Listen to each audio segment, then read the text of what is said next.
প্রথম ভিডিওটা কোর্টরুম থেকে করি, মানে বেসিক্যালি আমার পেছনে হাওয়ার্ড কাউন্টি ডিস্ট্রিক্ট কোর্ট। আমি দাঁড়ান একটু দেখিয়ে দিই। আমরা আজকে এখানে এসেছিলাম জুরি ডিউটি দিতে, যাকে ডিসমিস হয়ে গেছি, খুব বেঁচে গেছি, আর ডিউটি দিতে হবে না। তো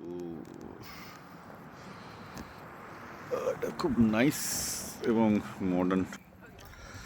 এবং মেইন ব্যাপার যেটা ভাবছিলাম, ভারতবর্ষে এই মুহূর্তে প্রায় 5 কোটি মামলা পড়ে রয়েছে, তো যে কবে কে শুনবে জানেন। এবং এমন অবস্থা, এই মামলার ভয়ে বেসিক্যালি বিজনেসেরও ক্ষতি হচ্ছে, কারণ বিজনেসগুলো কন্ট্রাক্ট ঠিকঠাক করে এক্সিকিউট করতে পারে না। ক্রেডিট সিস্টেমে মাল চলে না খুব একটা বেশি, ইন্ডিয়াতে খুব একটা বেশি ক্রেডিট সিস্টেমে কেউ যেতে চায় না, বিকজ টাকা মেরে দেবে ভয়, ফলে ব্যবসা বাড়ছে না। অন্যদিকে লোকজন অনেক পুরুষ বিয়ে করতেই ভয় পাচ্ছে।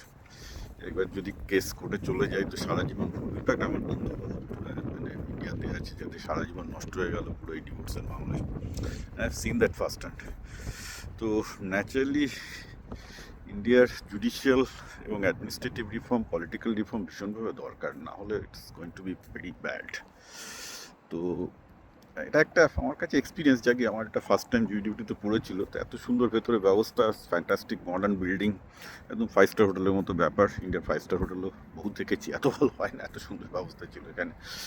দ্য ফ্যাক্ট ইজ যে করাপশন সব জায়গাতেই থাকবে, কিন্তু প্রসিডিউর থাকা দরকার।